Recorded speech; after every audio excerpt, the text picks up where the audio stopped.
Hey everybody, welcome to the Dungeoncast. I'm Brian. And I'm William. This is a podcast where we talk about everything tabletop role-playing games. And today we are talking about designing a campaign. 1, 2, 3, 4. Welcome, adventurers, to the Dungeoncast. Hey, Brian. Hey Will. How you doing today? I'm good. I'm feeling the creative energies are...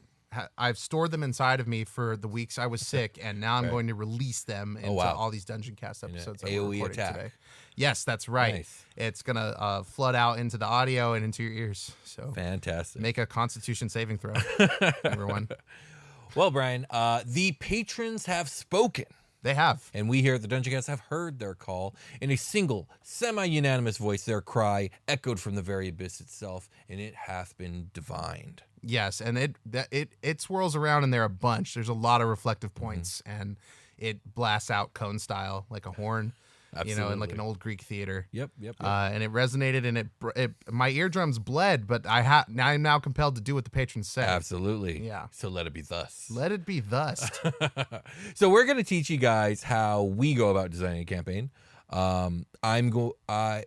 So I am beginning to see a pattern. Oh yeah, I'm beginning to see a pattern from our patrons where they like to vote in Dungeon Master stuff. Yeah, and a lot of our earlier episodes, the big hitters with the core audience, as I like to call all of you, were Dungeon Master campaign topics. There's a lot of popularity with those still on YouTube, and I think we've been pivotal as a community and a show. Helping new DMs birth themselves from the ether. Right, absolutely. And get the courage and the inspiration to run their own games. And we want to definitely continue that. So Yeah. you were saying we've kind of done something like this before. Yes, we have. I don't know what that episode was called. It would have been within the first 100 episodes of the show. It's probably called Creating a Campaign. That's Yeah. probably what it was called. But it's been a long time since we did any of those original dungeon mastering episodes. Were those year one episodes? Those were year 1 and 2 episodes. Yeah. Now we're on year like 6 or 7. Yeah, so it's probably a really good thing to get back to these subjects and see what's changed, what's evolved, developed in our techniques, our styles, our outlooks over the last 5 years. Yeah, Will and I have both finished our own campaigns, and the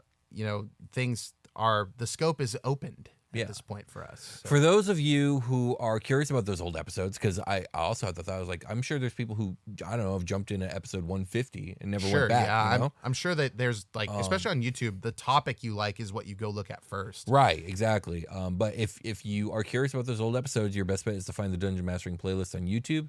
Otherwise, you could probably search them out on the podcast feed. Just look up Dungeon Mastering and should pull up all the ones that we titled that way. Yeah, and if this is your first episode, welcome to the show. Please hit the like and subscribe if you're here from YouTube. And hi, it's nice to see all of you.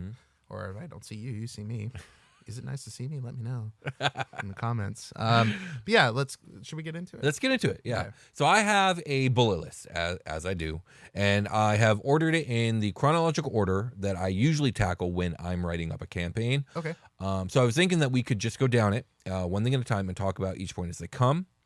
I want to preface this by saying that this is my personal style, my personal approach to campaign design.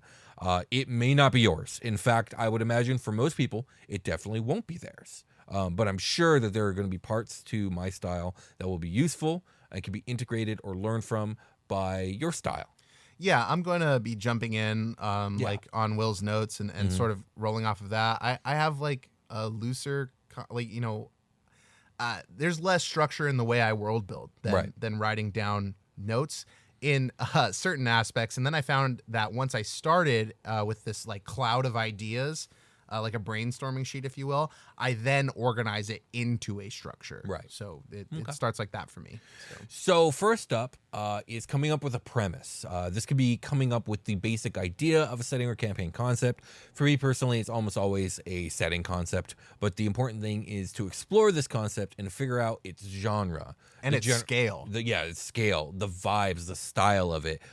Also the narrative themes that you might want to be explored in this concept. Yes, and if you're not too familiar with what narrative themes are or should be, they're usually like obvious points, like is love a part of your story, or heroism, adventure? Like, what's the core thing you're looking for to display in your storytelling? Yeah, absolutely.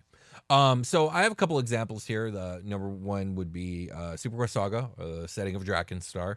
And then that's my most recent campaign that I finished. Yes, and we have recorded it, and it aired on its own special podcast feed and on YouTube. So if you guys want to check that out, it's awesome. I play in it along with your special guest Jake and a friend of the show, Josh Freeland. And then the currently in production Unhallowed, right? Yes. So for Dragonstar, the premise was D&D fast forward into the distant future. We're going 100,000 years in the future, and I'm going to come up with how things are developed. It's going to be high magic, high technology. These things are going to be met and intertwined in a way that like it would make sense for it to be, because they're not going to just stay separate. Yes. There's going to be space politics. There's going to be I want it to be a sweeping space opera. Yeah. It's what is it? Science fantasy, space fantasy, science fantasy, space opera, whatever. It's hard to define like any good story, but that's just the best you could probably put in words. It is very good. You should go check it out. And we're currently writing the setting book for it. We had a successful Kickstarter campaign that dropped, and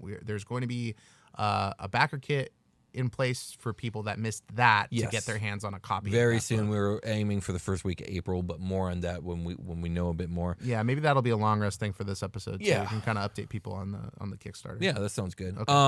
And then finally, dragons in space, and what does that look like? Right. This was it looks cool, by the way. My conception. It does look cool. But that was my first thing that I did. Come up with a premise and then work from there. Yeah. For Unhallowed, Gothic horror meets D&D was my idea here. I really want some Shadowfell influence going on. And one of the main things was I wanted this to be a thing where we come into the story after the quote-unquote bad guys have already won. Like, this is not, you guys got to stop the bad guys. No, it's over. This is the end of the world. And that's the vibe I wanted. And I wanted to build a campaign based off that premise. Yeah, that's cool. So for mine, I have a couple as well. I've actually tried and failed a couple of times at a podcast version of a campaign setting for me that we called Super Quest Ultra before Super Quest Saga, and it was good, but I think we just took too much on at once, and like it was a big learning curve. There was some stuff there, but it would be really cool to revisit that setting, because I think the setting was super cool. I mean, Omega is sort of that in a way. Okay. It's like it literally is like, so I had that failure, right? And we learned a lot from it, and we said, okay, let's do Super Quest Saga instead. It's ready to go, and it worked out. And then Super Quest Omega is the next thing I'm trying to do, and then the OGL thing happened, and I don't want to do anything Dungeons & Dragons related. I do want to go back to it. Eventually we will. And that is kind of a reimagining of, okay, if I had all the tools that I have now, what would I do this time? Right. And so a lot of the themes and concepts that I wanted to use in that campaign are going to transition over. Okay. I don't think this is necessarily helpful for people like, well, what do I do? And sometimes failing is, but the lesson is sometimes failing is the inspiration. It's those embers are still in the fire that you're trying to create. That is your creativity, and you can stoke them and make something new. And I wouldn't be doing the things I was doing without that experience. Yeah. But the thing I did next was Flashbang and the Surgeon, which was going on during Super Quest Saga's recording on Patreon, which is now on a feed. It's being released, and that's going to be a weekly thing, I decided now, instead of this weird other schedule that we were doing. More about that later. But I was looking at myself as a dungeon master and saying, okay, well, I tried a homebrew campaign, all original stuff with some great people, and it just didn't work out. So as a production thing, I think as a game it was successful. As a game it was great. Yeah. It just didn't translate to there were just a lot of missteps, right? And things we had to learn, like I said. But the next one, I was like, okay, I want to do an audio only thing. I love Batman, the animated series. I love Batman, but specifically the show that inspired me as a kid was the animated series version of the show. Yeah. I said, what if I could turn these into these would be really digestible as D&D sessions. It would probably be succinct and listenable, right? Because D&D campaigns can be 5 hours. Like a session can be 5 hours easy. And there might be a lot of stuff in there that I don't really want to go and cut a lot of stuff out. I don't have the time. I'm working on all these other shows. And it was a really great way for me to okay, how can I D&D-ify this but still keep the integrity of a Batman episode in here? And it was just using the script and be like, well, they kind of already did it when they wrote it. They just were like, okay, Batman's going to fail here and here. And so I'll make checks that are high or whatever. The DC here is high. Batman couldn't do it. So like, it's going to be tough. Sometimes those things worked out. Sometimes they didn't. And we rolled with the punches and it made for a really fun campaign. Yeah. And that was the inspiration of building that world. I took a Forgotten Realms setting that was like Gotham City in Waterdeep. And I was like, that would be a cool place to have a superhero street level superhero campaign. Yeah. Neverwinter is a great spot too. You could totally do the same thing in Neverwinter as Metropolis. Or Baldur's Gate too. Baldur's Gate. You just kind of learn enough about the city, look at a map, and then you can kind of overlay that stuff into that world and be, now we're a rogue and a monk or whatever, or a barbarian and a monk / rogue in this setting are going to be the superheroes instead of like whatever the fuck Batman is, which is like the biggest multi-class table ever of high level shit, all at level 20, peak human. But yeah, we have like points of failure that are baked into those episodes and that story arc feels good. And that was a cool way to make a campaign, was to sort of lift off of something else that exists and make it enough my own to have it be something different, right? Yeah, absolutely. That kind of feeds into my next step here. My personal one is, after I got my premise, the next thing I do is I put together a set list of quote unquote inspirational sources, right? Cool. So like many of us, I have enjoyed a plethora of media in my life. Books, games, movies, shows, etc.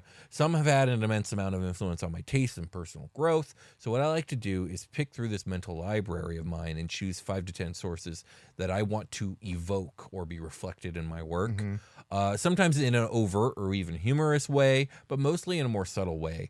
My goal is to take pieces of these important materials and try and make pieces of my setting make me feel the same way that they do. I think that's the key thing here is you're using this to build your setting, and you have to try to not impose these things onto your players. The hardest thing is like when people are writing books and stuff and they're making their own characters are going to live in that story and they're in control of all the pieces. Right. You're not in control of all the pieces for D&D. Your heroes you have to know your heroes and build around them. And they have to live in your setting as their characters, right? So you guys are operating in tandem, and so that is important that you wrote it that way to me, I think. Yeah, absolutely. I find giving myself the set amount of inspirational materials gives what I am working a consistent vibe or flavor. It's like, okay, I have these ingredients, right? And I'm picking from these ingredients and I'm trying not to go too far outside of them. And it's giving my dish, if you will, a very particular flavor. Yes. So for Drakenstar, this list was the anime Outlaw Star, the anime Tenchi Muyo, Guardians of the Galaxy, the Final Fantasy series, Nausicaa of the Valley of the Wind, some Pokemon, Saga the comic series, Wheel of Time series, Stormlight Archives, and 4th edition D&D. Cool. And that was basically it. There's almost there's a little bit of Legend of Dragoon. That's it. Yeah, Powerpuff Girls style creates some shit, Yeah. Or Professor. Yeah. His name was Professor X, huh? I think it was Professor X. That's kind of a weird name. Is it Professor X? No, Professor Plutonium. That's his name. Also a weird name. Yeah, also a weird name, but yeah. Anyways, I love Powerpuff Girls. Oh, Chemical X. Yes, it was Chemical X. I tried to show my stepdaughter Powerpuff Girls and she was not. Powerpuff Girls is the inspiration for the intro voice I'm doing on FBATs and stuff. Or whenever I do my old timey transatlantic radio guy voice, it's like, well, the Powerpuffs did it right. Super did. And that was modern enough for my reference, my frame of reference to do that. FBATS opens up with some on this episode of blah blah blah, and I do that voice. It changes so drastically from the early ones to the later ones as it develops. Yeah. So for Unhallowed, my set list. Real quick, what is Unhallowed for people that don't know? Unhallowed is I know you kind of said already. Yeah, it's a gothic horror / dark fantasy tabletop RPG game. We started with 5th edition. We moved over to Pathfinder 2nd edition. It's not available yet, but it will be soon. Yeah, it's not available yet. It's going to be a high level production with full music score, sound effects, voice acting, all this other stuff. Doing it big. We're trying to do it big. And it takes place in a world where these 3 entities called the Unhallowed have, over the course of centuries, conquered most of the known world, and really the world is being swallowed whole by the Shadowfell and the Plane of Shadow in general. And the heroes, it's a small group of heroes, are being sent by the Order of the Unconquered Sun, which is like the last remnant of powerful religion left in this universe, to try and assassinate these beings because the war itself has just been a terrible war of attrition, and they are just losing more and more ground.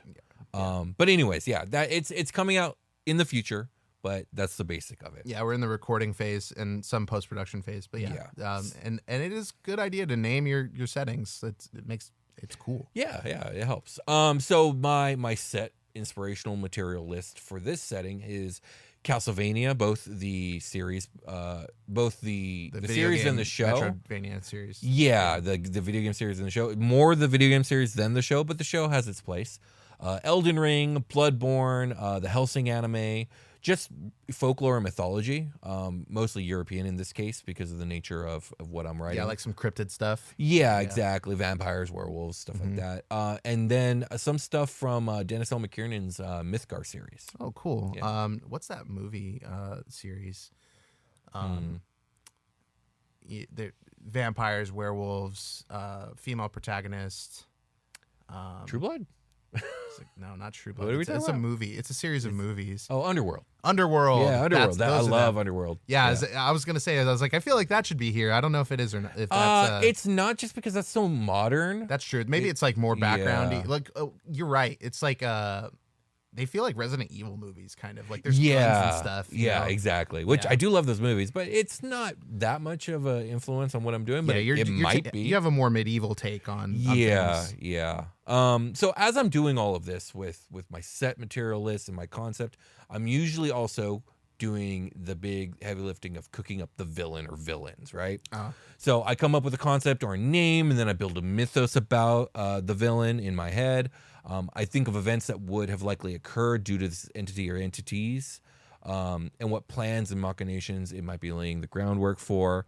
This fleshes out the antagonist and setting at the same time.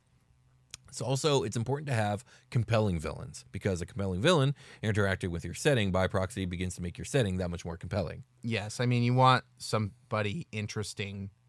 You know, what's going to make people try to stop someone, Right, exactly. and it's the kind of style that we're using here is when we say we're like using these ingredients, we're not.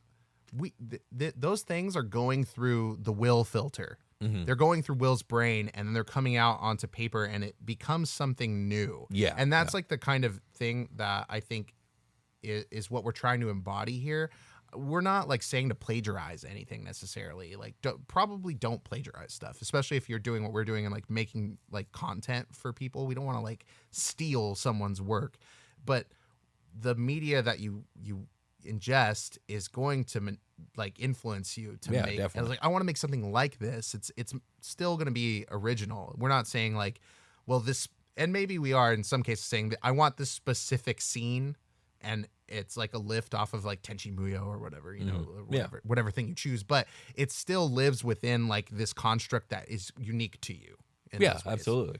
Okay. I just want to be clear about that too, because it's a good place to start to be like, well, I love Full Metal Alchemist Brotherhood, and I really want a campaign arc with layers like that. I mean, but at the same time, if you want to just run a Full Metal Alchemist Brotherhood campaign, you can. You totally can. Yeah. You can totally do a lift off of that. That's the other thing though. It's still going through the U filter. It's not going to be exactly, it's going to be an effort to make it exactly Full Metal Alchemist Brotherhood. You're going to have the player freedom, right? Yeah, you have the player freedom, but my point is like you could just set it in that world with those rules and those cities and whatnot. Yeah, there's a Last Airbender RPG. Yeah, exactly. That we want to run on Super Short Saga. I think Jake is looking into that. But yeah, I just want to like the technique here is like not like you're right. A complete lift. Yeah, exactly. Because that's not really you writing at that point. Yeah. But the villains that I would have been doing this for with Dragonstar would have been the God Emperor, as like probably the big one. The freelancers, Denethor. If you've seen the show, you kind of know what we're talking about. The nameless one, Nyarlathotep, all that other stuff. Yes. And for Unhallowed, obviously for spoiler reasons, I can only reveal so much. But the three Unhallowed. Yes, so. the villains that set up the premise. Exactly. They all seem really cool. Like as a player in that campaign, they all seem really cool and unapproachable right now. Right, which is how they should seem Yes, right now. there's a lot of mystery, and there are layers being peeled back very slowly that I'm sure we'll get to eventually, know from a, contentious like hero villain standpoint who each other are. Right, exactly. And that's good. That's also compelling. It's like, I don't want to know this person as a person unless like you are trying to weave that in. It's like, oh, we want to make it hard. You'll find out. Yes, we will. Yeah. So now at this point, if you're following Will's guide here, you have a setting concept, a general vibe, a theoretically compelling villain, and some events and plans tied to them. It is time that at this point I start coloring in the world. It's time to come up with all of the major players of this campaign, the major players being the places, gods, powers that be, NPCs, governmental bodies, magic artifacts, MacGuffins, etc. The important thing is that these are the most important set pieces for this campaign. Conceptualize them, flesh them out, give them a backstory, populate them, or give them a personality, give them an agenda. Yeah, like writing mission statements for your NPCs is like a really good exercise. Like, what is this guy's main shit? And if you're a villain in a campaign, you have a mission statement. If you're just like a shopkeeper, well, maintaining the status quo for a shopkeeper might be the end all for that NPC, and that's fine because they are a shopkeeper and like not part of the main story. Right, exactly. They hand you the weapon that you might go stab the next goblin with. Sure. And then like, oh, thank God for Jimmy back in town. Like, I wouldn't have stabbed this goblin to death without his help selling me this sword. And that Good old brings up a reliable bunch of Jimmy. moral questions about arms dealers that we won't talk about here. Certainly does. So it's at this point at my table that I find it's time for session 0. Now, my session zeros tend to take place quite a long bit of time before session 1. And this is because I'm actually not anywhere done actually writing the setting at this point. But the players all have very important pieces of the puzzle that I need if I want to flesh it out more and before I can really continue. Yeah, and like we said earlier, knowing your characters and then they will come to know your world, right? Exactly. And session 0 is a preliminary to all that. Like, here's what you guys can expect. A lot of session zeros, especially the one we did for Omega, also involve and there's a lot of cool resources that Marcos provided me that I think I'll try to list in the notes in here if I remember, of what and this is just stepping out of actually creating a campaign and actually having a safe game. So you guys are going to set up what your boundaries are as players and stuff, what is okay to do, what is not okay to do. And that might affect the way you're writing your campaign. Listen to your players. If they tell you that there is something that is triggering for them that they do not want to see in your campaign, please listen to them. That is something contingent for me and my table is contingent for having a game we can safely play together. Right. And with Unhallowed, that the idea of the game is in itself that this is going to be grim, bitter, dark horror. It's going to be brutal. Right. And so it kind of goes the other way too of if you don't want to be part of that because of a lot of different reasons you might not want to. Yeah, be, gruesome then gore. you don't have to. Things there's going to be gore. It's going to be ugly. Dismemberment, things like that. Yeah. Okay, there's some things hey, as a player, you can say that's fine, but can we be light on the description for it? And that might be all they need. But listen to them, and there's gonna be some give and take with your storytelling. It's collaborative. So when you decide to play Dungeons and Dragons and you're writing a campaign, you have to think about the people that are going to be in the campaign with you and what that means for everybody, because we're playing a game and it's supposed to be fun and safe. And those things are important. So be sure to include that in your story writing. Session 0 is the best opportunity, I think, to establish all that stuff. To establish what's a fit for who. Do it with everyone, in front of everyone, so everybody is on the same page. Yeah. So the piece that I'm missing at this point is I need the characters and I need their backstories, because using your character backstories and choices, you can use those to fill up your world even better. So it makes for a great experience for your player and does a ton of the setting building for you.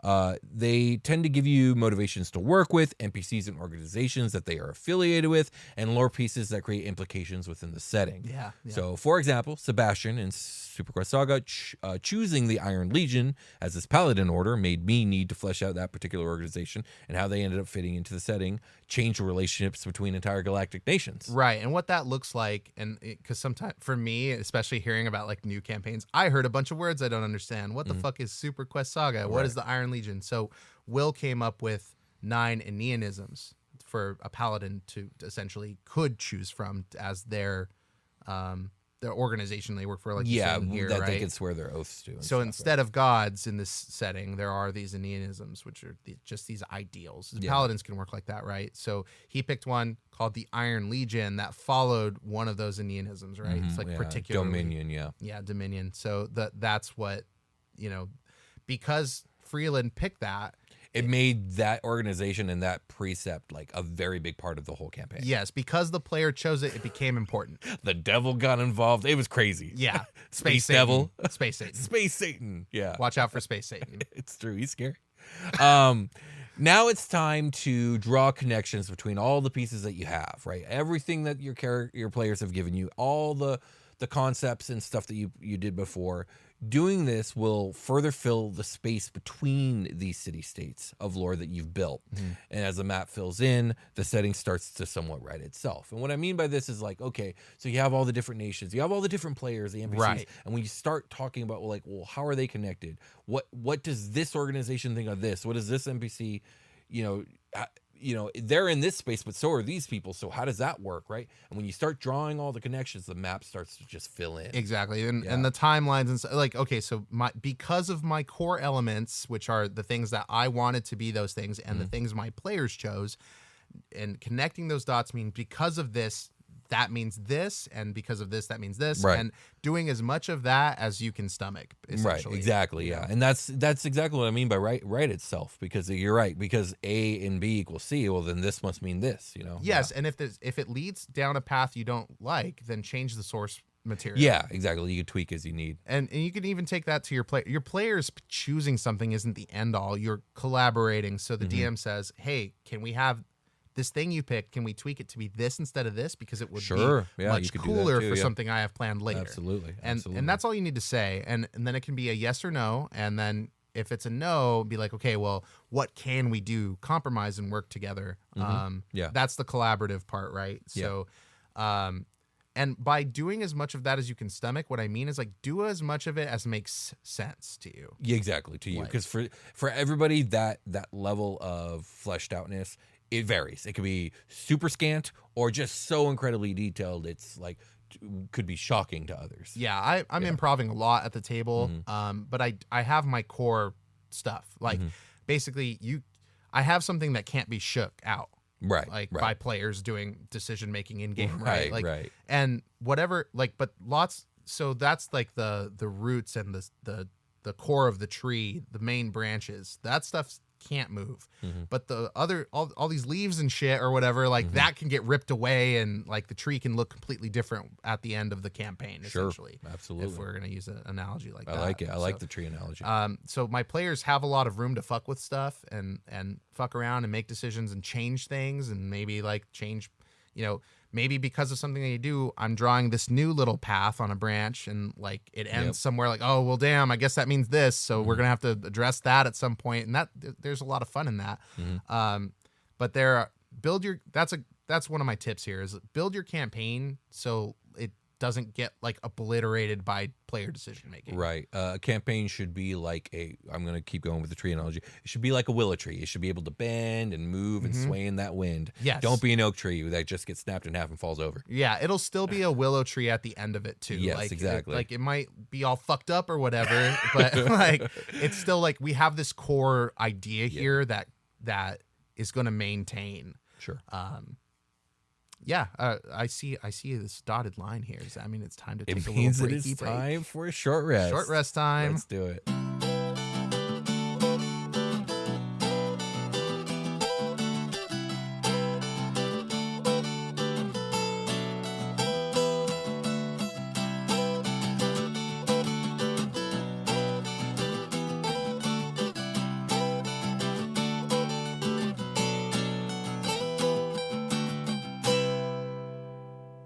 This episode of the Dungeoncast is brought to you by Big Bads.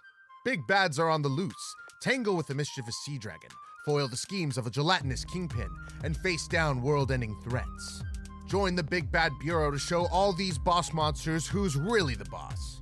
Big Bads is a 2-volume collection of the biggest, baddest boss monsters for 5e, now on Kickstarter.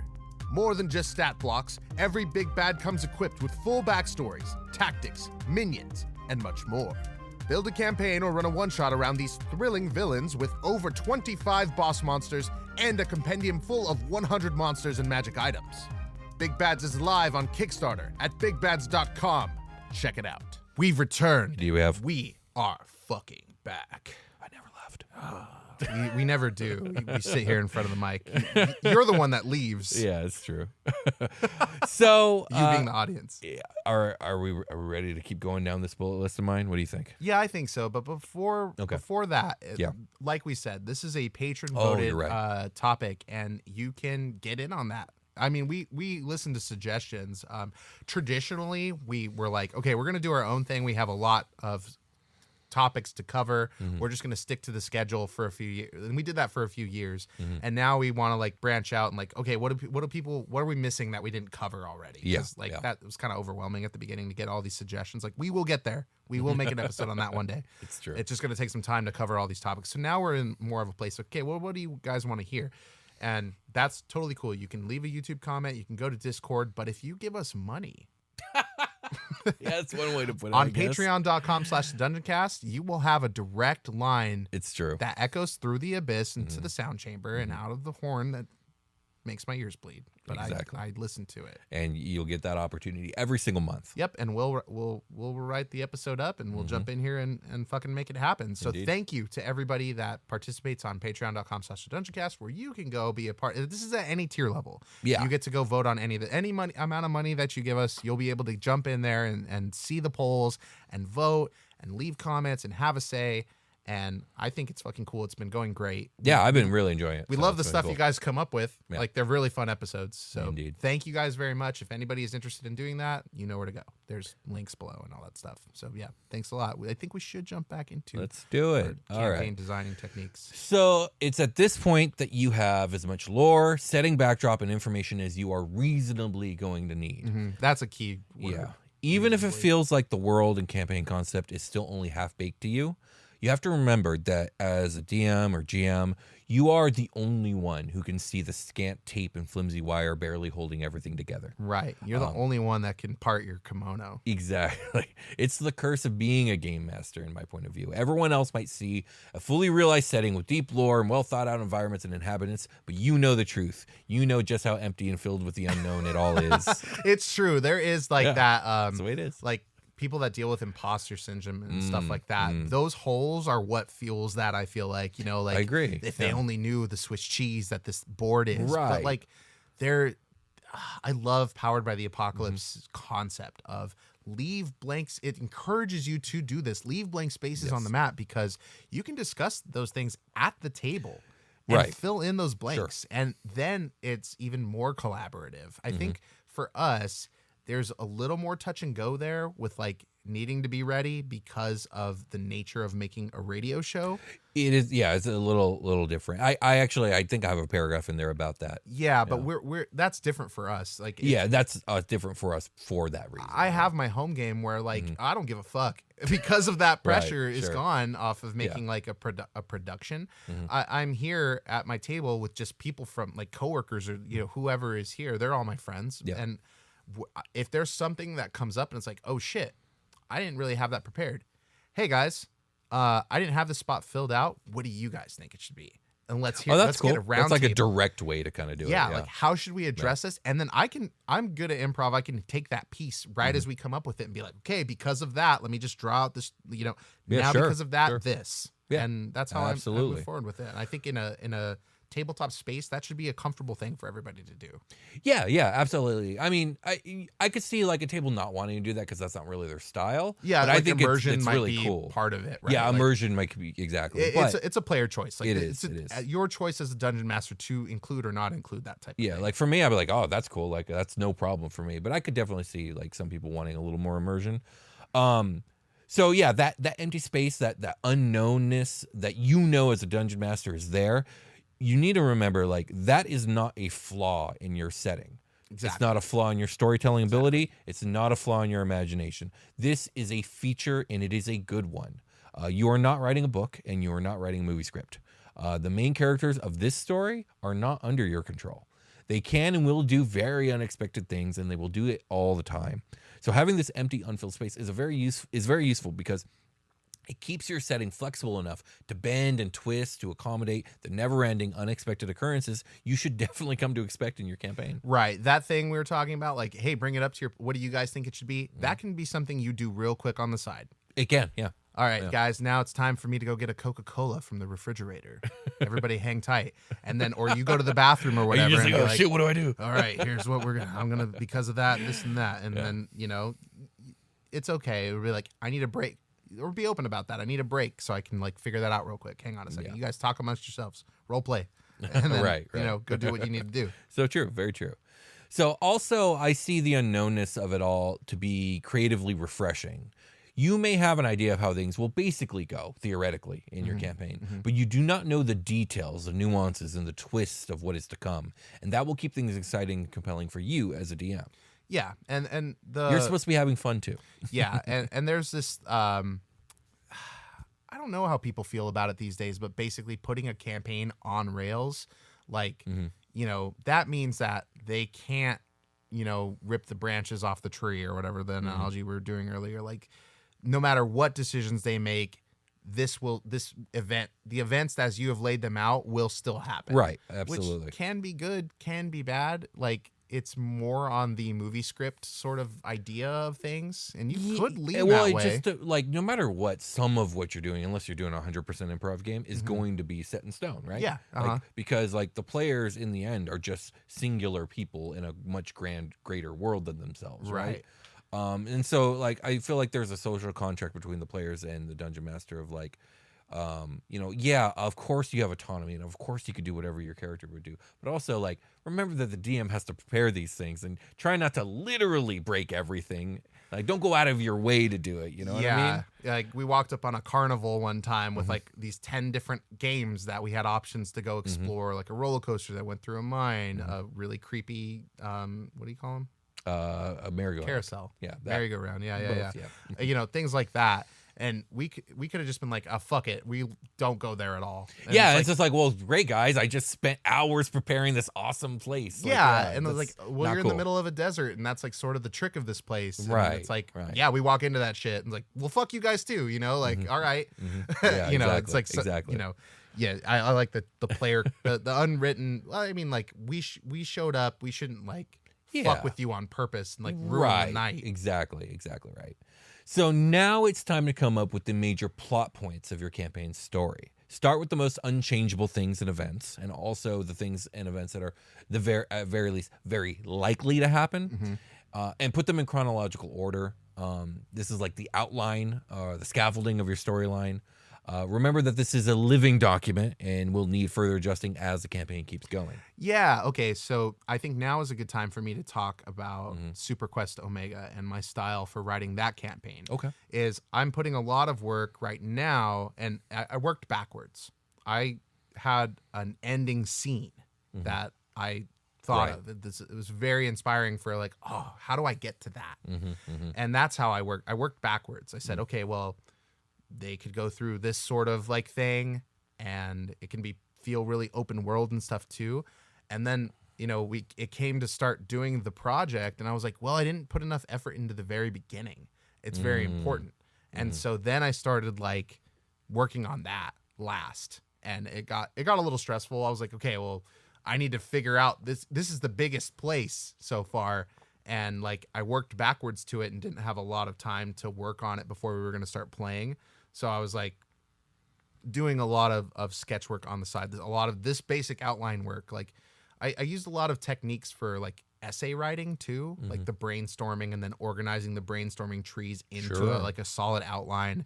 And, you know, okay, here are the people, here are the places, here are their ideas, here are the things, and like building a puzzle of what this place looked like with like all these jigsaw pieces that I was cutting out and making, you know, and stacking on top of each other. Like, okay, here's like the diving board.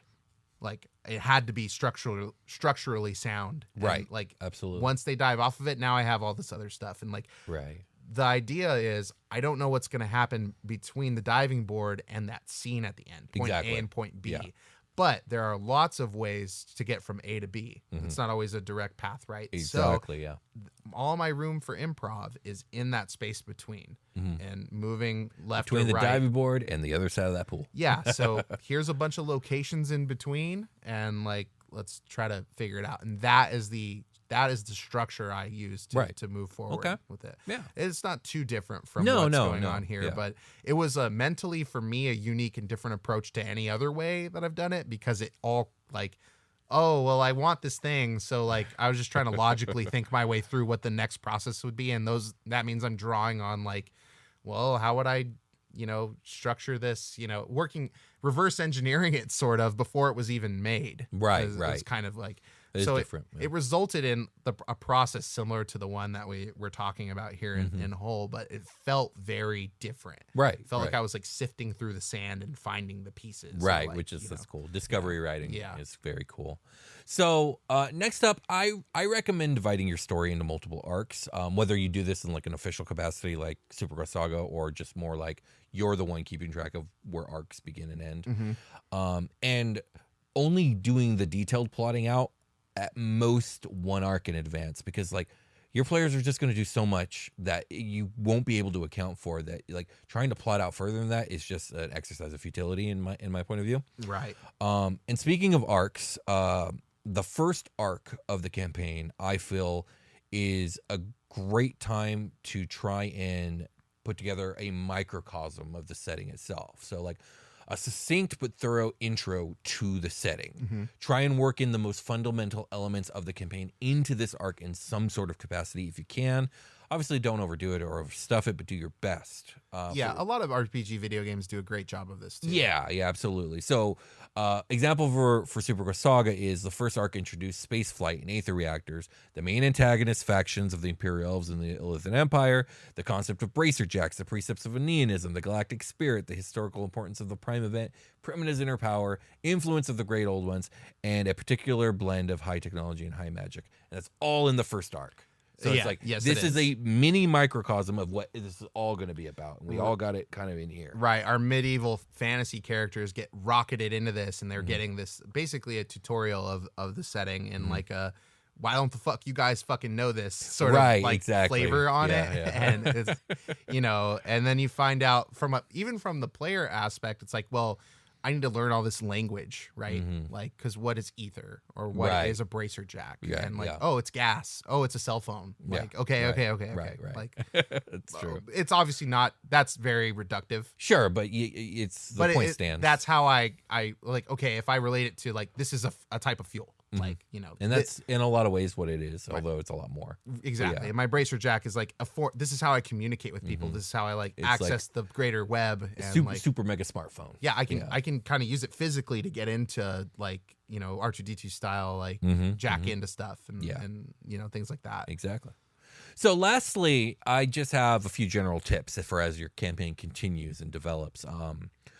First is try and integrate environmental storytelling pretty much everywhere if you can. Think about the designs of things, the architecture, the materials being used and present, the logistics of communities and the effects of their environments. By taking these things into consideration as you present new places to your party, the hidden story of your story gets told without you needing to do the telling of it.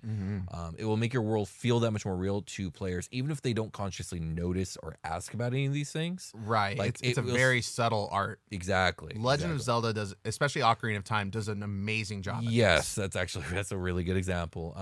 I've become really inspired by all the FromSoft games, so Dark Souls and all that other stuff. That's like the only storytelling that those stories do. Yeah, like it's just the environment. Like, oh, here's a fucking like burned down house. Right, exactly. Like, that's your clue for what's going on here, and then the fire demon shows. Like that's, I don't know what. I mean, that's a really like basic thing, but like there's that. But like with FromSoft games, there's just almost no actual narrative. You have to piece it together by reading the lore on items, or just looking at your environment and kind of like deductively figuring out like, oh shit, this means this because this means that. And Hollow Knight does a good job of like kind of blending the two together, where they are giving you some lore bits, but they're like really obscure at the beginning. You're like, who is talking to me in this fucking rock? Like, and they're just like, we are of the divine and these are our lands, and like, be careful. I was like, Right. okay. Right. It's like, all right. And like, okay, there's like, and it's like the same color as my energy stuff, which is called soul. So is this some sort of soul talking to me? And who is it and why? And then right. later on, I find this room I'm not allowed in. There's a rock outside, and it's like, I don't know if you want to go in there and see what's up, but we recommend you don't. And obviously you do. So like you're going to want to go in there eventually, but like it takes some time, you know, it's just stuff like that. And, Right. like they're giving, you can see the wreckage of the world around you and like, why are these species, like, why is there only one of this guy? And like, here's a bunch of corpses or whatever, you know, Right. stuff like that. Yeah, exactly. Ruins and wreckage and all that shit. So I will admit that this concept of the environmental storytelling, this is more effective for campaigns that are being recorded, which ours usually are. Right. Environmental storytelling is often far more appreciated by the listening or watching audience than the players themselves, who are too in it to like see all that because they're doing this or they're that. It was hard for me in Saga. Like my brain wasn't like listening for those things. I was listening for like, I need to be on my mechanics and like exactly play the game. And part of that is because we know it's being recorded, so that plays its part there. But what's cool is the reason it's more effective or the payoff's higher is because they're recorded. People can go back, and you and me can go back and listen multiple times. Yeah, and now I don't have pick to worry up about on all any of those that. things. Yeah, exactly. Yeah. And it is really rewarding. Like I really appreciate players like Jake who are going to be. Jake's great. Taking notes as they go. Like, okay, I don't need to worry about it if I just jot down a quick note that I can reference real quick. My brain can continue to focus on the mechanical side of things, but as I continued into the campaign, I kept trying new things and having to learn as I go. Like, okay, now I'm gonna try. I tried the warlock. Now I'm gonna try, and this is light spoilers for Saga, but now I'm gonna try the wizard, and I want to try the rogue, and I'm gonna do a bunch of stuff and like try to make this build work because I want to be bring mechanical interest to that too and that side. But that's all just like if you're not recording your games, you don't really got to worry about that stuff. You don't. So my real recommendation is take notes as a player because some things can enrich the experience. Also, I guess one thing I'll add to the whole recording thing is like we're doing this for shows and all that other stuff, but for fucking internet clout. Yeah, if you don't have to have a channel or anything to record your sessions to get something out of it, because recording your sessions and then going back years later to reminisce on it or to re-experience it, like that in itself can be worth it just to record. So yeah, and as an audio guy, like if you guys want something that is going to be decent quality and not break the bank too hard, the Zoom H6 is like a really nice piece of equipment. We have that as a backup. Actually, Jake has it. I need to get that shit from him. But you can put a microphone on the top of that thing. It has like a plugin has plugins for individual mics, but it also has a plate like a you can record like with it as a mic for a room. Yeah, a lot of Foley artists use it in the field for like making sound effects and stuff. Right. With that one, a mic attachment, you could just set that in the middle of the table and let it be what it is. Yeah, again, if you're not too worried about its quality, then that's perfectly fine. Yeah, you should be able to hear everybody just fine. Do a test on it, record something, play it on your computer, record a conversation with everyone sitting where they're going to be sitting, and it's not going to be the best sounding thing. It's just simply But it will be good. It'll work. It'll be listenable. And exactly. That's, all you'll need. And you're right. It is. We've talked about that in my home games. Like, we should be recording this. That shit was so funny. I was like, I would if I wasn't fucking recording like 8 other fucking things. I know. Yeah, exactly. Yeah. This is, it is a job. Yeah. All right. So next up is a little bit kind of more on the environmental storytelling in a way. I believe that inference over direct information can be 10 times more useful to you as a DM a lot of the time. By letting the players try and piece some of the details of what is going on out, you give them an unknowing way of collaborating with your story. Mm-hmm. So you may have a particular idea, but because you kept some aspects of others' motivations and past events unknown, your players might actually draw a much cooler, better conclusion than you did. Yep. Time to swap out your original plan because what they did was was way better. I see way too many memes about that, actually. Yeah. I mean, it's really funny. That's DMing 101, and it's a good thing. It's a good thing. Literally, it's like, oh, that sounds fucking cool. Yeah. Guess it is that now. Exactly. Good job also for figuring it. Way to figure it out. Winky wink. So you can tell them later, once it's all over and be like, it's all over. hey, this wouldn't have happened if you didn't do blah, blah, blah, And that's a cool thing as a separate notes page to keep as a DM. Things your players did, because those are a lot of the questions that you got for our Super Talk Saga, which is like a recap show where we like let the audience ask questions and stuff. It's like, well, what did the players do that like broke your shit open, and like changed things? And you have to recall that. Yeah, you do. So that's cool. Like, oh, like quick note, like because this happens now, That's a neat little thing that you could do as a DM. Yeah, agreed. Also, I think things being mysterious or unknown in and of itself has a compelling aspect that a lot of players buy into. Like, because there's mystery, because things aren't just told to them, they find it more interesting because they want to know what the hell's going on. Yeah. And then lastly, and probably the absolute most importantly, is remember to collaborate and to communicate with your players, especially about their character arcs and their big character moments. You want them to have their big moments. They want to have their big moments. When some stuff comes up, it might be good to have some conversations about it beforehand, Yeah, you don't just have to have a session 0 and call it. Yeah. Like the idea of session 0 continues through. If something, things change, if something changes story-wise, or if somebody's, hey, turns out I'm not comfortable with this thing that we were going to do, Right. Yeah, I did not chop off Sebastian Crenshaw's arm without talking to Josh Freeland first. Right. There's a lot of the interlude stuff in Super Quest. Jake and I didn't know that though. Yeah, you guys. Yo, what the fuck? That shit was hilarious. Yeah. There was a lot of Galactic Spirit stuff with Percy that me and him had like long, big conversations about before we like finalized what we wanted to happen in those moments. Right. Yeah. So that level of collaboration, communication outside of the game is important. So don't shy away from doing it if you feel you need to. Yeah. Yeah. Yeah, that's definitely good advice for sure. So that's basically how I go about my business when it comes to designing a campaign. I don't know if there's anything else you wanted to add. Yeah, we had a couple of ideas, right, with different campaigns so like FBATS is a very niche style of running games. It's very podcasty. Yeah. Super Quest Saga, that show is written to be a certain length of time each recording session. Right, that's true.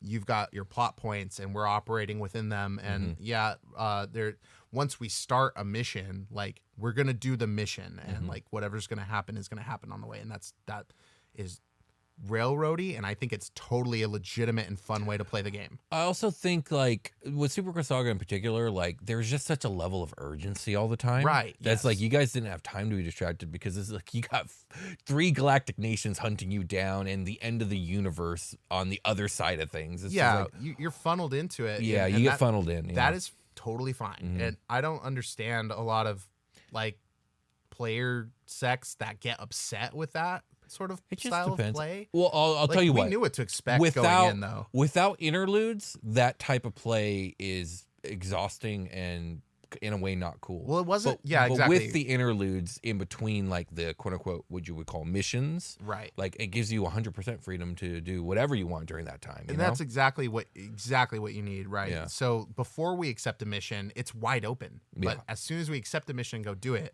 okay, that's the mission now. It's a lot like a video game where you're like making a choice on a mission, and it's not like you can leave the mission until it's done. Like, well, I mean, it's just like real life when you take a mission. It's like it'd be weird if you just decided to stop mid mission and go do other things and then come back. Yeah, exactly. You go into a more classic example, right? I go into a dungeon. The dungeon is built before I go in. Like, it's not like I can go change the way the walls are arranged and shit. Like, you're gonna have to deal with what's in there. Yeah, and exactly. Like sometimes you're not gonna have the freedom of choice to manipulate and change the environment because you're in a fucking dungeon. Exactly. There's a dragon in there at the end. Like, what the fuck are you gonna do about it? Go in and fight it. Exactly. Right. Okay. Well, there's 4 paths in the dungeon, and then maybe that's your freedom of choice. Right. It's like, okay, I can go down one of these paths, but sometimes there's one fucking hallway, and you got to go do the puzzles that are in the way, and that's the game, and that's fine. It's just a lot of people get upset about that, and I'm like, well, you've never DM'd clearly. Right. Yeah, that's probably part of it, but yeah, no, I agree with you 100%. Yeah, I would.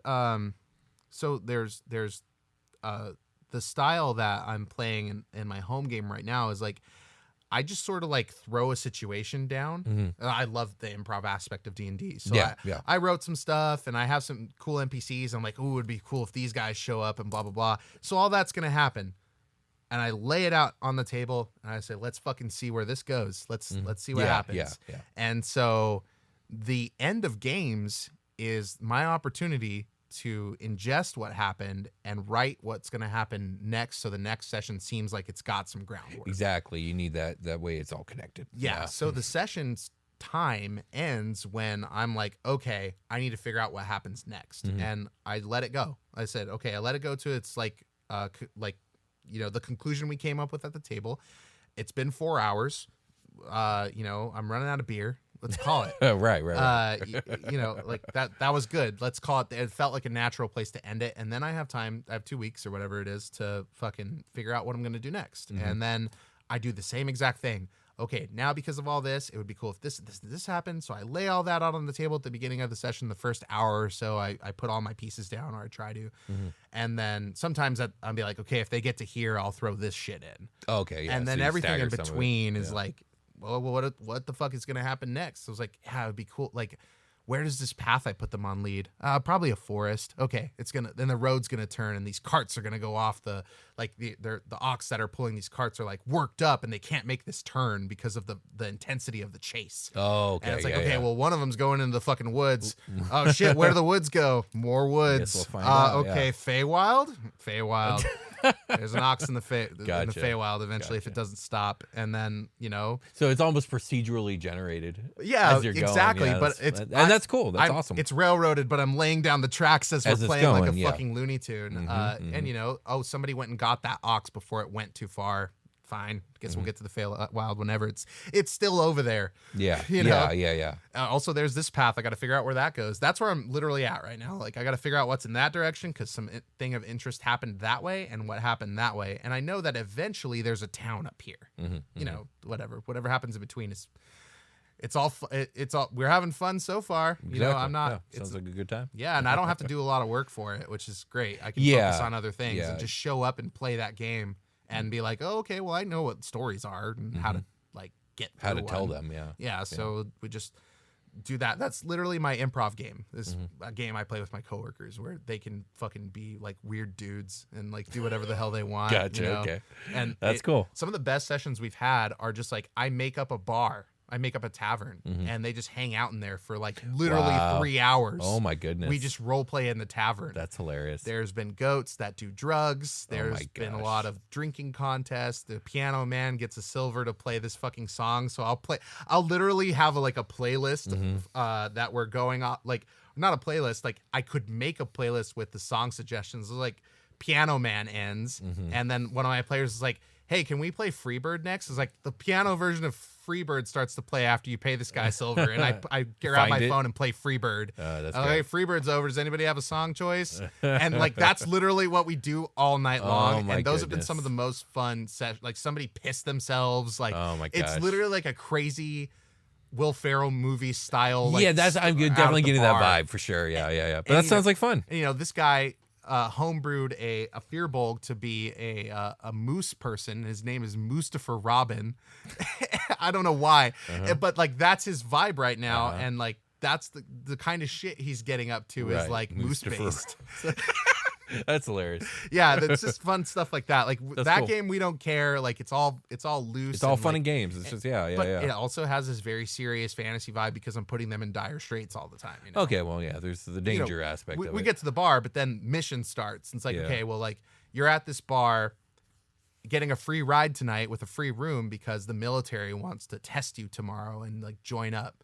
And that's like their pyramid scheme way of getting you to come hang out. Right. It's like, well, you can come stay the night here for free and eat and drink for free, but you're going to do a test in the morning. And then we're going to like consign you basically if with your permission, of course. Right. Sort of thing. But also here's some gold. Okay, like, oh, fuck, interesting. gold. That's and, like, very interesting. clout, like I'm going to go be an adventurer and like, oh yeah, this special group of people that showed up at the bar together and happened to hang out the night before because they're all the PCs, right? Are going to do this mission together. We've selected you to be a niche group that goes out and does a special thing. And that's the mission and that's the campaign. And it's all just like literally just laying down the tracks. It sounds almost like it's episodic. It is, Yeah. you know, and a lot of my experience DMing has been on camera and stuff. So like, but it feel, you know, what are you doing? What are you doing when you're writing a show like Batman? It's episodic. It has a first, second, and third act, Right. and like that's a cool way to write sessions. Yeah, or that's like different for sure. That's cool. I want a more novel feel with chapters and story arcs. Like, okay, they went into Dwarf Town and beat the fucking stupid dragon that was eating all their gold, and now they're done in Dwarfland. Now Okay. it's Elfland time. Sure, And like, sure, okay, sure. now they're gonna go hang out with these fucking weed smoking druid elves or whatever, and fucking Your stereotypes are riveting. yeah. You see, like, but that's the kind hear of thing you. you could do. Sure, you yeah, know? absolutely, And D&D absolutely. is full of like stereotypes that they created for their Sure, own. you yeah, know, yeah, absolutely. And Yeah. you can or don't use them or however you want. Yeah. That was something like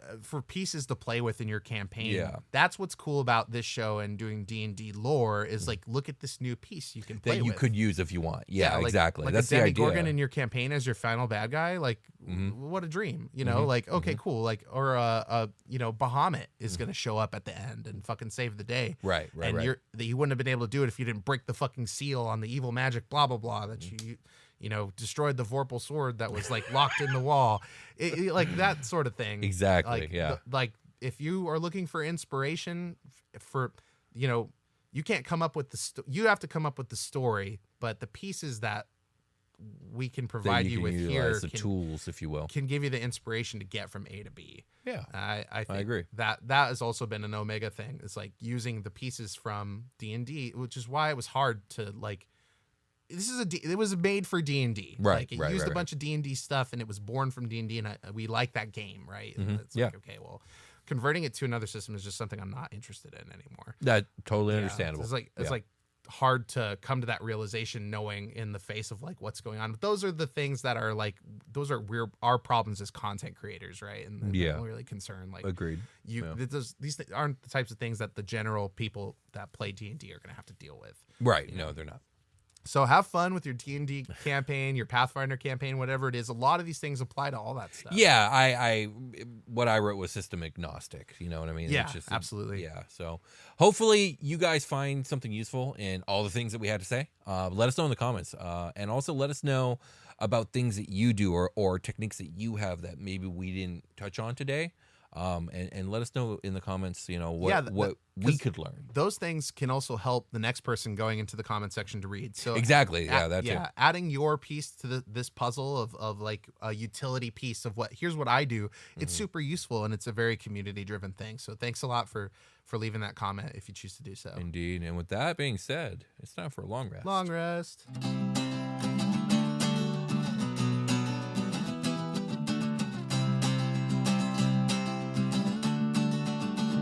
Hey everybody, welcome to the Long Rest. This is our patron Long Rest, a very special campfire we've set up. It's actually a bonfire. Absolutely. It's a bonfire. It's a big party. A roaring bonfire. This is pre-long rest party, where we drink mead and be merry with our patrons. Indeed. Thank you indeed. guys for enabling us. And great job on picking the topics. That was a fun episode to record, and I'm looking forward to what you guys have in the future. There are more polls. I think we're going to start doing a poll about Super Short Saga. Maybe we'll do a periodic one in April. Probably we'll do one because people want to suggest stuff for that as well. Yeah, and then we can see what's possible and that what sounds we can do. that sounds cool. We've I got mean, a ton I already know what the next topic is. So you want me to tell you for the next patron voted thing? It's overwhelming. The vote was overwhelming. Oh yeah, we can announce that. I Yeah. mean, this is for Super Short Saga specifically. People Oh, want to poll on that gotcha. as well to decide Cool. what mini campaign we play next, Yeah, that sounds good. or what system we use, I guess. Yeah, sure. Which we've got a bunch of stuff lined up. So if y'all pick one of those, and we've already got it ready to go. If you pick something new, we'll have to take some time to make it right, Right, and like right. learn it. But Yeah, you know, exactly. that's something for look out for that in April. I've talked to Will about it. Mm-hmm. But yeah, what's the next patron? Cosmic horror in tabletop RPGs. Ooh, it was an oh. overwhelming vote. Like the other three topics did not compete. I would say we do really, according to our metrics, we do really well at talking about cosmic horror. Yeah, People like to so listen to us I talk guess we about will that. do it again, I mean, which is fine with me. it's one of my large backgrounds in fantasy reading. Yeah. This cosmic horror. Indeed. Okay, so let's get into some patron shout outs. It's been a long time coming. Thank you guys for being so patient. I don't think we're going to hit every single person on this one. So the people that have upgraded, I think we're going to get you next episode or maybe even the next patron episode again. We got to figure it out. There's a couple of details missing. It's my fault. I'm sorry. Okay. So let's do this. Let's do this fucking thing. Let's do it. I'm gathering my patron energy. Oh shit. There's so much of it. That didn't take very long. Khalil Stanley. What was it? It's Khalil? I think it's Khalil. It's Thank you, Khalil. Khalil. Okay. Khalil. Yeah. Thank you. Linus Hogg. Thank you, Linus. Thank you, Linus. Upgrading to. Oh God, I don't know what. I'm just gonna air horns you.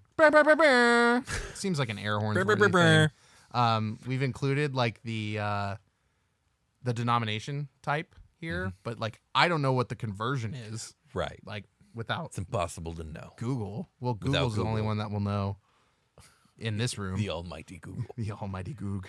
El Goog. You know you can type in El Goog and it brings up the front page of Google, but Google is backwards. Oh no, I did Goog. not. I did not know Yeah, that. it's fucking funny. Interesting. Google has all kinds of weird little niche things like that. Clay Lam. Thank you, Clay. Sax. Thank you, Sax. An annual subscriber. Annual subscriber. Hi, The Last Mile. Hey, it's the Last Mile. Thank you, Last Mile. They downgraded, but that doesn't hurt my It's feelings. all You're all good. over the place, man. It's We love all you. good. Yeah. We know your history here. J Frog. Thank you, J Frog. Thank you, J Frog. I love the way you spelled frog. It's Fragg. One of my actually, now that it's aired publicly, Frog is one of my favorite early NPCs in FBATs. It's a mute kid. Faye Moser, an annual subscriber. Faye Moser. Annual subscriber. Thank you, Faye. Thank you. Max Berg. Thank you, Maxberg. Annual subscriber, Max Berg. Annual subscriber. Yeah, they're from Europe somewhere. Okay. I know that. I know what the euro looks like. Yes. At least I think I do. If you think it is, it probably is. David. Thank you, David. Woo. Woo. That's one of my faves. Lewis. Thank you, Lewis. Thank you, Lewis. We have Trevor C. Mills. Thank you, Trevor. Thank you, Trevor. Anthony Cardinale. Thank you, Anthony. Thank you, Anthony. And then Anthony Cardinale. Holy shit. Thank you, Anthony. By the way, Anthony is a returning subscriber. I Yes. believe we actually named a spaceship in Superquest Saga after I remember him. Yes. Back when we were doing that. Yes. That was Back a long when time we were, ago. Back when we were doing that. They returned, and then they returned even harder. So Thank you, that's why Anthony. we Thank shouted you. them out twice. Thanks, Anthony. Zach J. Thank you, Zach. Thank you, Zach J. Brian Wadley. Thank you, Brian. They've subscribed to the tier Omega. Ooh. Welcome. You've gotten mail. No, you don't. Well, you might. It wasn't from me though. Emily Moore, Thank you, Emily. or I guess it should just be pronounced Moore. I'm pretty sure it's just pronounced more. Moore. Yeah, more. More. Just more here. Annual subscriber Emily Moore. Thank you. Annual subscriber. Noan Shoemaker. Thank you, Noan. Thanks, Noan. Noah Shoemaker. Did I say Noan? You did. What the hell? That H does kind of look like an N if you shave the top off a little bit. I think that's all H's. Yeah, it's all. Thank you, Noah. Only lowercase H's will. That's true. Not all H's. You're right. You're absolutely right. Thanks, Noah. Have you seen Good Boy Noah on TikTok slash No, Reels? I don't have TikTok. He's like, "Hey, yo, cheetah," and then he's got a hand puppet. No. It's a cheetah, and he's like, "What's up?" And then they like do a food thing, and he makes a song about it. I'll show you one. It's fucking Okay, awesome. cool. That's what Noah reminds me of. Good Boy Noah. Okay, I'm switching to this other apparatus to read more patron shoutouts. In the tier Omega, Alejandro M. Ramos. Thank you, Alejandro. Thank you. Welcome to the tier Omega. I hope you're enjoying Goblin Punks, the only thing up there for Super Short Saga right now. There's some Omega stuff that's probably going to stay relevant, I'm hoping, up there. I have more Omega stuff that I have that I could put up there, so I'll try to get to that. Thank you, Hitch. Thank you, Hitch. Hitch. Also for the Tier Omega, Alex Martinez. Thank you, Alex. Thank you and welcome to the Tier Omega. I hope you're enjoying Goblin Punks. Please listen to it. Hey, also, if you guys do listen to something that we put up on Patreon, like bonus content, leave like a comment or something. Let me know that you listen, at least, or hit the like or whatever the system is on there.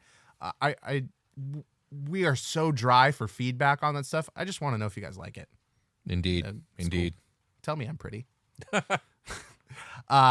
Hey, it's Franz Weinkern. Thank you, Franz. Thank you, Franz. You have to say France. Franz. Franz. Franz. You got to hit the N light. Franz. Yeah, it's got a Z at the end. So Okay. Franz. Thank you, Franz. Thank you, Franz. We also have I think this is an annual subscriber. I'm going to assume it's an annual subscriber. Annual subscriber, Ice Q. Thank you, Ice Cube. Annual subscriber. We have Joseph Olberding. Thank you, Joseph. Woo. Woo. We have ST. Thank you, ST. Woo. Woo. ST, hi. We've been reading your YouTube comments for a long time. Thanks for coming on board. Appreciate you. Let's see here. We have JShell213. Thank you, J Shell. J Shell J or Shell. J? J It's Shell the letter or J J, and then it's their email address. Thank you, J Shell. I'm not gonna say where. Yeah. Damn it. Okay. Thank you, JShell. Woo, woo. And we've got Patrick Shoop. Thank you, Patrick. Shoop. And then we have Caroline D. Welcome to the Tier Omega. Thank you, Caroline. Ah, man. Yeah, I think welcome to the Tier Omega is cool. Yeah. Sounds cool. Yeah, I think it's... The Tier Omega is in between the entry $5 tier and the next one up used to be the $10 tier. I wanted to make a tier like special for that stuff because the plan was to have its own Patreon one day, like its own separate Super Quest entity out there. Because a lot more people work on those projects. So like than just me and Brian, yeah. But we figured something else out. So I think we're just keeping this tier for now.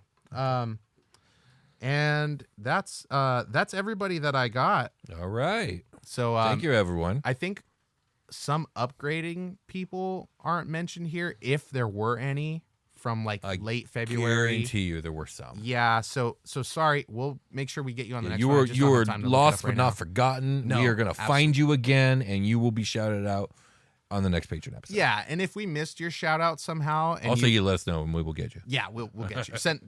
Drop a message in Discord, your special patron Discord, or in Patreon itself. We will see that, and we will get you. It's only happened a couple times in the past. Yeah, very few and far between. And it was like weird, like the email didn't come through, or like something like that. Yeah, like happened. It's not all up to us, but yeah, like we said, just let us know. We'll get you. And that'll do it for this episode, I think. Go to patreon.com/Dungeoncast to go participate in all this cool patron central stuff. It's like the best way to support us monetarily. We have like deals with our podcasting distributor, and obviously we take advertisements which won't show up on episodes in Patreon, and just like our own baked in ads like this one. But the idea is that like all that stuff is fleeting and our patrons are eternal. Well, at least we try to keep you guys around As eternal as possible. Yes, it's eternal as comfortable for you. So come donate to Patreon and help Will and I live and make cooler stuff. Indeed. And we would appreciate it a whole bunch. We'll keep making content for that. The next super short saga should be done like next week, I hope. Yeah, I could give myself these long lead times because I'm always super busy. And we'll catch you on the next episode of the Dungeoncast. All right, let's call it a game. I'll talk to you guys later. Bye.